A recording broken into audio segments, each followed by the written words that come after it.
Good evening, everyone, and thanks for being here. It's Tuesday. Most importantly, for we here in Magoffin, Johnson, and Morgan counties, it's March the 2nd. 9 years ago today, it will be in just a few short moments around this time that evening that our lives changed forever. Several lives were lost in the surrounding area. Magoffin County spared from fatalities, but our neighbors not. And a day that will never ever be forgotten, as well as a sequence of events of recovery, rebuilding. We are Magoffin, forever ingrained in our minds and in our hearts. And I think we are still carrying that on today, as on a much smaller scale. Weather, again, affecting lives in Magoffin County. The ice storm just of days ago, the flooding that we're seeing more of today in regards as to what was left underneath. Roads in Magoffin County, for the most part, all, not all, most all passable. Most all main roads are, I believe all are passable, but some still county roads and side roads are covered with water at this hour. We'll take a little trip down towards Bloomington, towards Pricey, just this afternoon. Myself and the judge executive seeing where roads had just cleared in a few areas there, and some of our hardest hit homes were. And he has information that we need to relay to everyone out there. Even if you weren't affected by the floods, there's a good chance that you know someone who was and who may not have their TV, their internet, or other services right now to gather that information. So please stay with us. We'll get to that in just a few seconds.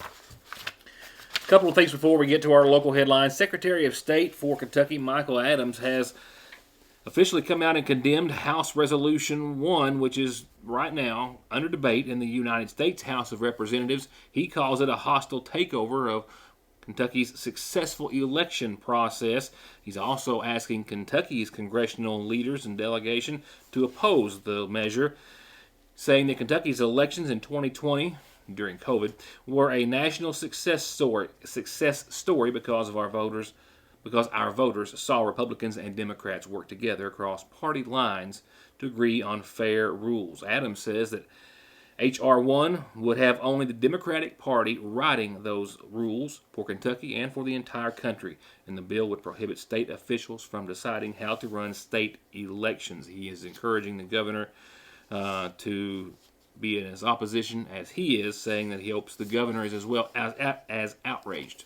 as Adams is. He says it would block Kentucky's new photo ID to vote law, which was championed by the Secretary of State, restrict Kentucky's ability to clean up its voter rolls, automatically register people to vote without their consent, and force Kentucky to expand mail-in voting without voter identification. The measure establishing national one-party election rules is under consideration just days after the Kentucky House passed an election reform bill by 93-4, reflecting bipartisan consensus in support of the election plan implemented by the Secretary in cooperation with the Governor last year. It's not Magoffin County or Johnson County news, and right now at this hour, I'm glad to report it looks or appears to be not as dire of a situation as it was just earlier this afternoon. Evacuations were being temporarily suspended right around the 5 o'clock hour in Breathitt County. Fearful there they were of a break that could cause a very quick and devastating flood, in addition to what they're already seeing. And that is essentially why the Kentucky Transportation Cabinet is monitoring the situation, emergency management as well, monitoring emergency management already earlier today, issuing evacuation orders for anyone who lived in the Lakeside Estates area, Brewer's Trailer Court, initially out of an abundance of caution. Total evacuation efforts, including the Kentucky River Medical Center, the hospital and the nursing home there, and those areas, includes about 1,000 residents. But the river on the other side of this dam has started to go down, and those at last report evacuation efforts had been put on hold. Essentially, an elevated North Fork of the Kentucky River on the other side of that dam is putting pressure on the dam, pushing water through the dam, which is underneath Highway 15. And you can see that large pop-out which has happened. Should the road give way and the dam give way, water rushing through would elevate almost not instantly, but very close to that area to the tune of 1.5 feet to maybe 2 feet. And that would cause a lot of flooding issues for a lot of areas that are below that level already. Nevertheless, the best news that I have to report to you is our latest update, which indicates that the water level on the other side is receding and that the dam, at last report, was still holding.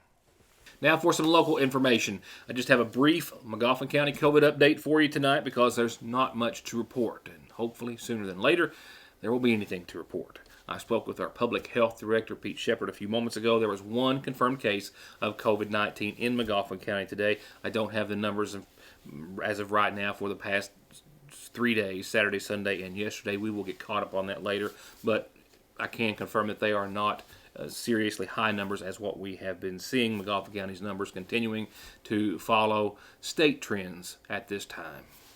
I'll have your state COVID update in a few moments, but right now let's take a look at the state, and look at that. Only 19 Kentucky counties in the red or critical zone.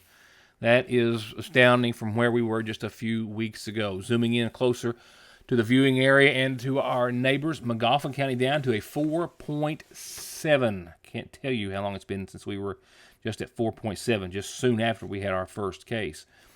Martin County is the only county in eastern Kentucky in the red right now at 31.9. Our neighbors in Floyd in the orange, 21.3. Johnson, 23.2. Morgan down to 15. Wolf, our neighbor to the west, joining us in the 4s, and that is a good thing. As far as other local news from Magoffin County today, the health department was giving out second doses today, and then tomorrow they will be giving out doses that were scheduled for yesterday, which had to be held off due to, of course, the flooding. About 100 doses to be given out tomorrow at the Magoffin County Health Department. I think about half of those first doses, half of those second doses. I can confirm that the health department did receive another 100 doses today in addition to those to be given, and they are still taking a list for anyone 60 or over, and that's, again, they've been told not to prioritize by health or any other category, but simply anyone who is 60 or older, you are encouraged to call the health department and get on the list and get a schedule to get your vaccine. And Magoffin County now officially has its second location to get the COVID-19 vaccine. In addition to the Magoffin County Health Department, the Walgreens here in Salyersville is a vaccine designation. Per the state, as there are more than 400 vaccine sites now across the Commonwealth, Walgreens across Kentucky are many of them. And as I have confirmed through the state, Walgreens in Salyersville is able to administer the vaccine right now. It is to anyone 60 years of age and older, and essential and healthcare workers. The best advice that I can give you is to go online, where you can pick your location per Walgreens and your appointment time. Registering online is much quicker and easier to do than calling, of course, the store itself. They can only handle so much, of course, and giving the vaccine is one thing, then taking the calls is something else. So if you can, go online, walgreens.com. I think it's as simple as initially setting up a quick account with your name, general information, and then there's a link there to go to the vaccine, and from there you click your category, your age, or essential worker, or healthcare worker, and the like. Your appointment is given to you, as is automatically your appointment for the second dose of the vaccine. So check that out, walgreens.com. We'll try to check in with them. It's hard to get to talk to somebody on the local level. Walgreens, like a lot of other national corporations, they won't let their people talk to you on a local level officially on camera or on the record. I hate that policy. It's nothing new. It's corporations all around the country are that same way. Disagree with it, but nevertheless, that's the corporation's decision. Walgreens.com. The Magoffin County Health Department, as well, as I told you, getting more vaccine, and we'll let you know, as I said a few moments ago, when they will be updating their list and hopefully the amount of vaccine that they are able to give. I'll be right back. Go with All-Pro, and you'll always get a perfectly finished project backed by decades of experience and thousands of satisfied customers. Always with the best prices on everything from small to large remodels, bathrooms to kitchens to entire homes, or turnkey new construction on everything from garages, homes to retail space. And seamless gutters, too. And All Pro still offers 0% financing for up to 18 months and long-term low interest rates on those big projects. For an estimate, call this family-owned business today.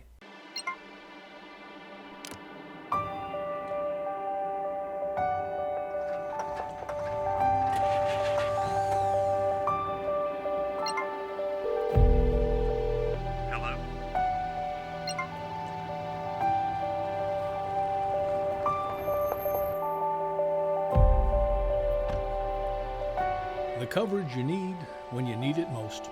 We are you. We are Appalachian Wireless. Spring is always the time for new beginnings and redecorating, or at least adding a few new favorite pieces to your home decor. And the Seasonal Shop has just finished resetting their entire home decor section with all new merchandise. It's all there. Classic favorites, new trends, and the unusual pieces that can set your decor apart from everyone else. Farmhouse, timeless blue and white pottery, natural woods, beaded accents, bohemian, bees, lemons, copper, white pottery, and equestrian. It's all there. And it's all there with local delivery, layaway, and curbside pickup. It's the only place like it. The Seasonal Shop in downtown Sagersville. I'm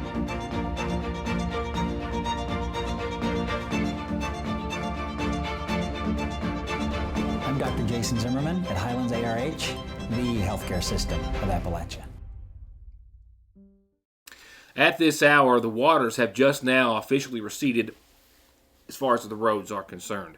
There are still a few Weehawken County roads underwater. There are also several which have seen serious damage and are unpassable at this time. And that number is still yet to be known, as well as is the number of homes and businesses and structures and automobiles as well that Weehawken Countyans have lost. But that's the information that the Judge Executive's office needs from everyone who was affected. Yeah, we still don't know the number of homes that were flooded.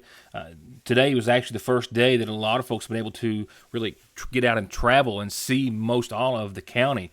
That's what myself and Judge Executive Wireman did earlier today, after waters have finally fallen below road levels on all of the main thoroughfares in Weehawken County. Again, I know still a few county roads are underwater. We actually saw a couple today when we went into the Bloomington area, as well as down towards Pricey. But all the main roads, the water had gone down and were safe to travel, except for some of those, of course, smaller roads where culverts are washed out and earth is eroded from underneath and the like. So please still use caution above all else when traveling. That's one of the reasons you don't go through water, because you just don't know what's not there anymore underneath you. These are just some of the scenes that were shared, of course, from residents here in Weehawken County, and we know there are many more than this, and the judge's office needs to hear from each and every one. This is 460 going down towards Bloomington and Pricey, and this is just out of Sagersville, a short distance. Look at the water line on the hill to the right of your screen. Right about there, you can see up on the bank, and that is, I am in a four-wheel drive pickup truck on the passenger side. That was head high. So that means if someone had tried to drive through that, the water level would have been head high in a four-wheel drive pickup truck. And that wasn't the only spot like that on 460. 460 gets water over it. That's nothing unusual when we get heavy rains. But no one that I have spoken to can recollect it being over as much of 460 and as deep of 460 as it was. It covered miles in many, many areas and for long swaths of 460 at a time, anywhere from 1 to 2 to several feet. Further on down the line, as we turned into Pricey, you can see the water still backed up from there. And traveling down Pricey would show that some roads still underwater. I think that's Old House Road. I believe there's at least one resident up there, which is still waterbound. And wet roads and mud roads that are still wet, muddy roads which are still wet, indicated that this part of Pricey, well, not even quite clear as of yet. And I spoke to some residents off camera earlier today who've been trapped in their home since it began, spending at the height of the water their time upstairs because the downstairs was flooded. Look at that water line there. Again, that's how high it was on this portion of Pricey, and that again would have been head high or more sitting in a four-wheel drive pickup truck, and that translates to being up to the window sills in this residence, where residents were forced into the upstairs with their pets. No heater or electricity, I believe, for a significant amount of time before being able to finally get out after waters have receded. You take a look at their mailbox across the road. Just think about going to your mailbox and can't find your mailbox because the flood waters were indeed over it. It's those folks and everyone who need to call the judge's office to find out what kind of resources are available for several reasons. To report your damages, because it's going to take a lot of damages to be able to qualify for any assistance from FEMA and possibly other organizations. Well, obviously, anyone that has flood insurance needs to contact the flood insurance first. But after that, we're hoping, and this is such a hard thing to say, we're hoping we meet the threshold so that we can get individual assistance for those folks who sustained homeowner damage. During the 2019, at that time, there were established thresholds of between 75 and 85 homes that had to have major damage before individual assistance would be granted. And I think we were in the 25 to 35 range. That qualified us for the small business loans that folks could get during this emergency. And that helped a lot of folks, but that the loan has to be paid back. Hopefully, as we gather this information, we'll be able to meet the thresholds. Again, that's a hard thing to say. We want to see 85 homes damaged. I don't want to see 85 homes damaged, but we got to have that kind of information. And based on what I've seen, there's going to be a substantially larger number of homes that have had water damage versus the 2019 flood. Basically, the criteria that we're looking at that we have to send is there has to be measurable water inside the home. It's going to depend on the conventional homes and mobile homes. That's something we just learned within the last hour. So when we send that information in, we got to have that kind of information. But again, the criteria is still for it to be catastrophic major damage. It has to be 18 inches deep in the home. So we need folks to, as they're assessing their damage, to give us the best estimate on how high it got. There also is waterline, a minor damage that with some contaminants in the water, and we know this was a really muddy, nasty flood, so we're going to try to use that too. If the water line is at 3 inches in the essential living space. So there's the criteria. This is something with FEMA. It changes frequently. But basically, here's what we need. I need you to contact my office at 349-2313. You can give your name, your address, and the damage that you have. That means water damage inside your essential living space. Now, I also need your personal property type things that may have been destroyed because there is some criteria and under certain circumstances that the individual assistance may pay for. And the things that they definitely will, if we meet the threshold and we're eligible as a county to get individual assistance, is for temporary housing, and a lot of these are reimbursement type stuff, or to repair or replace owner occupied homes, not rental properties, and other uninsured or underinsured things that have happened, and it gives if you it actually mentions vehicles. So I know there's been some folks had their cars and all that. What the car insurance may or may not pay, this may provide some additional assistance if we can get it. But we need that documentation, we need the pictures, the estimates, all those different things, and you can send them to my office. I prefer either send it on social media through my Facebook page on the Messenger. That way you can attach the pictures, I can download them and send them on. But you can call and talk to my secretary at 2313, and you can email those items or however. But we need that so that we can get this assessment together. What about immediate needs? Food. We talked to, you and I did today, some folks who needed food, some simple things of that nature, water, and then of course some cleaning supplies and that, and along those lines. Well, obviously, the Red Cross, our contact is named Rachel Greer, and her number is 606-331-1097.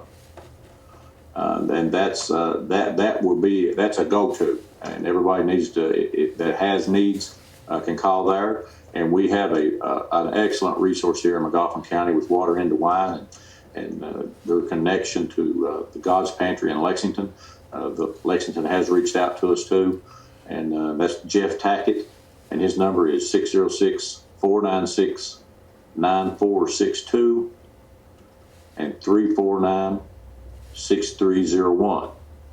I'm in contact now with a Rabbi Litton in Lexington, who works for a group called Project Friendship, and they want to come in and help too.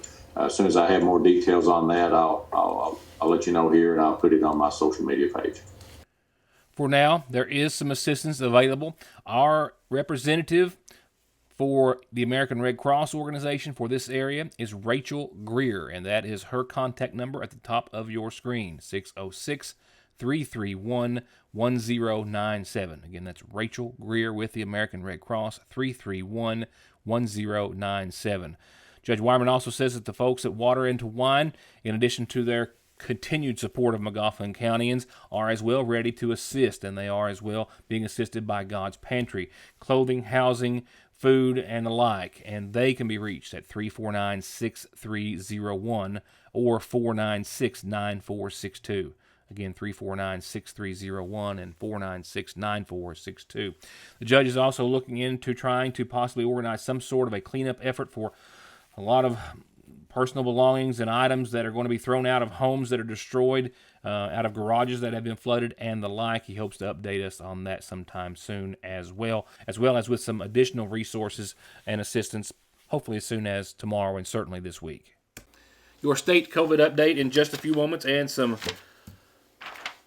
just wanted to look at it again, some really good news via your weather forecast. We needed this one. I'll get to that in just a second. Right now, let's get to a birthday that starts off tonight's McGoffin Farm Bureau calendar.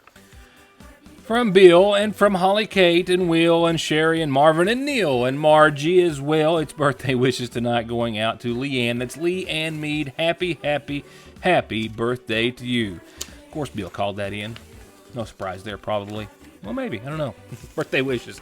Again, Leanne Mead, happy birthday to you. One quick reminder as we go on to the calendar, that is that the McGoffin County Health Department is giving out vaccine tomorrow. Anyone who had an appointment for Monday, your time was rescheduled to tomorrow at the McGoffin County Health Department. And if you're 60 or over, as I referred to earlier, you can call the health department to get on the list and get an appointment to get your vaccine here in the very near future.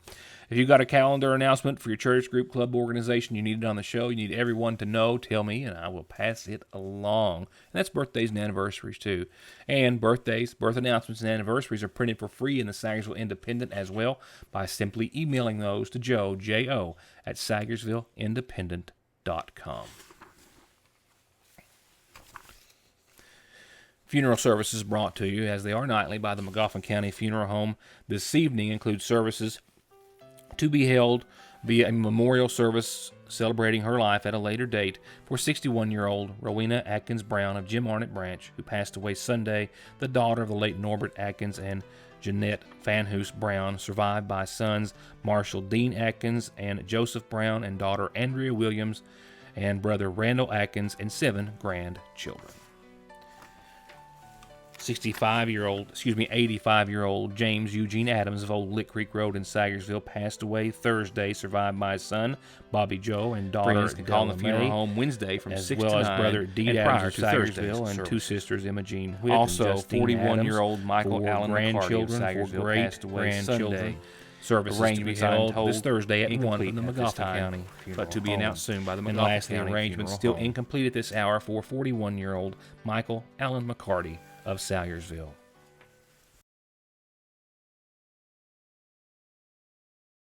From birthdays to ball games and anything in between, feed your crowd with a Sagersville Lee's Famous Recipe party platter piled high with both hot and spicy and crispy buffalo wings, fried pickles, jumbo breast strips, mini corn dogs, and jalapeno poppers, all for just $36.99. And here's a little tip. Always get extra mini corn dogs when you get the party platter at your Sagersville Lee's Famous Recipe. And remember, you can always call ahead 349-3626. Jesse Rudd and his staff at Parkway Pharmacy are proud to announce the newest member of their team, and yours, pharmacist Dustin Jones, who's actually the grandson of Janet and the late Paul Jones of Dixie in Salyersville. And his addition of over 12 years of experience in inpatient and outpatient services gives you unmatched availability and care when it comes to your health and medication. Parkway Pharmacy, where you can always talk to a pharmacist when you need one. Drive safe and save this winter at Conley Tire in Staffordsville, or just go to conleytire.net to see the latest specials on thousands of all-season snow and off-road tires in stock every day. And you can take 6 months to pay with no interest at Conley Tire, 297-2424. There's no missing that this is the new McFarland and Tinker Law Office location on the Mountain Parkway in the former Farm Bureau building in Sagersville, just like there's no denying that their nearly 60 years of legal experience has won their clients millions and millions of dollars in disability, auto accident, and wrongful death cases. It's where your case matters to you and to us. McFarland and Tinker, also Griffey approved. Being Sagersville's oldest continuous business is not Fraser's Prater Drugs' most important legacy. It's the care and attention they devote to every single customer. And that, combined with quick and convenient curbside service at the front and rear entrances, makes for getting your medications simply and safely. And calling ahead makes it even faster. Fraser's Prater Drug Store's curbside and in-store service, open Monday through Friday, 9 until 6.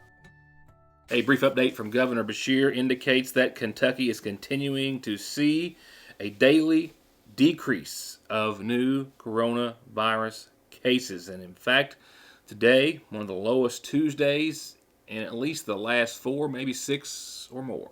1,080 new positive cases of COVID-19. That is the lowest Tuesday, I believe, in the last 4 weeks. Our positivity rate continues to fall, now down to 4.76%. That's the lowest since October 18th. We have 19 red counties, again, a much lower number than we've seen.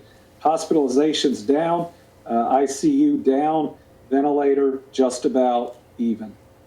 Today, we're announcing the 19 new COVID-19 deaths. And now for perhaps some of the best news tonight, a quick and simple, updated Licking Valley RACC outlook, where we have some really, really nice weather in store. Sure, a very tiny little blip on the radar in regards to precipitation, but thereafter a lot of sunshine and a lot more mild temperatures to stick around for a while. Could it be that spring may actually be on its way? Yeah, this is a pretty nice one, and in fact, that little 20% chance of precipitation down at the end of the forecast is gone. So let's just get to it. I mean, it's cold tonight. It's going to be 24 and mostly clear and a calm wind, but it's going to be mostly clear and calm. That's two really good words when you're talking about a forecast that's followed what we have endured as of late. Check out your Wednesday. 55 tomorrow and sunny. And while nighttime lows are not going to be all that great and definitely below freezing, definitely Thursday and Friday, I mean, check out daytime highs and some sunshine. We'll take it, right? 55 sunny and clear tomorrow. Wednesday will fall back to about 40 sunny and clear, and then we take a hit nighttime wise as well, back down into the 20s. And then Friday, sure, mid-40s, but still mostly sunny. There's no precipitation in there anywhere, and that is the low spot of the entire forecast. And again, after everything that's happened, this will give some folks some at least some sunshine and dry weather to try to recover. So 55 tomorrow and sunny, 50 and sunny on your Thursday, 44, mostly sunny on your Friday, and your weekend is as follows. We'll barely increase to 45 on your Saturday, but it's still sunny and clear. Nighttime lows right around 24, and after your Saturday, check this run out. Sunny and 52 on your Sunday, Monday mostly sunny and 58. That is a sunny and 61-degree day Tuesday of next week. And at this particular time, there's not a whole lot more we could ask for. It's going to wrap it up for this Tuesday. We'll see you back here tomorrow night with more of Your News Today. Thank you for watching.